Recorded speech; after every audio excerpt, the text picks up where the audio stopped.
When certain politicians and the media use the term muscular liberalism, that's just another word for racism and Islamophobia. This stance on Islam has led them into primary schools to ascertain why young girls wear the hijab, as it could be interpreted as a sexualization of these young girls. I say shame on Ofsted for victimizing young girls, for choosing to wear religious articles of clothing. There is no such measure made for other religions or other articles of religious wear. This stance has other ramifications. It signals to the British public and emboldens groups such as EDL, BNP and other fascist and racist groups that women are oppressed by Islam, are made insubordinate to the men that supposedly force them to wear it, and that it is the job of the British state to liberate us. We reject this imperialistic saviour thinking.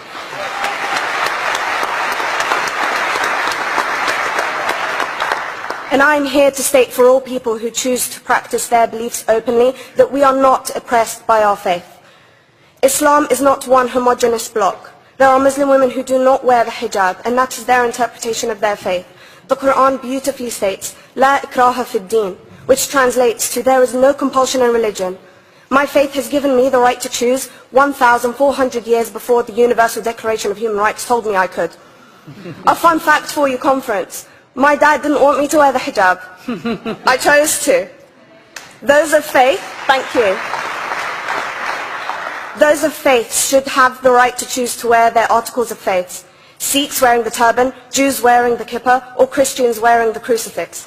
Practicing my right to freedom of expression through the hijab empowers me and other women like me to know that we are able to make decisions for ourselves. Through the hijab, women like me feel empowered to overcome the social expectations of sexualization that is relevant and has currently resulted in many cases of anxiety and worse. I can speak for myself and others like me. At school, I was able to focus more on the thoughts that were running through my mind than how good I looked to the world. The NUT has supported a woman's right to choose when it comes to pregnancy. I want conference to support my right to wear the hijab.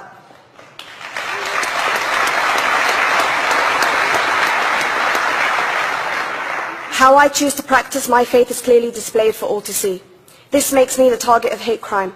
The level of racist attacks on Muslim women is disproportionate to any other oppressed group in British society because we are an easy target. This decision by Ofsted has ramifications beyond the school gates and must be seen in the context of increased attacks on the Muslim community and perpetuates the outdated notion that Muslim women are victims. I was on a trip last year to Hampton Court with my Year 7s, where a man felt comfortable to call me a terrorist. As a Muslim woman, I'm not a victim, so I challenged him. He denied it. I'm sure you've heard of the Punish a Muslim Day. It's been spoken about a few times already this morning. And as a Muslim, I'm actually quite optimistic. They're trying to limit it to one day. That's 364 less than normal.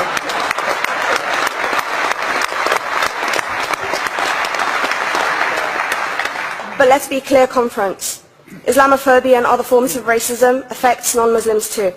If we don't challenge this stance as a collective, we may turn into a society like France, where women are forced by the law to choose between their faith and their education, their faith and their right to work in the public sector, their faith and their right to enjoy a day out by the seaside with their families.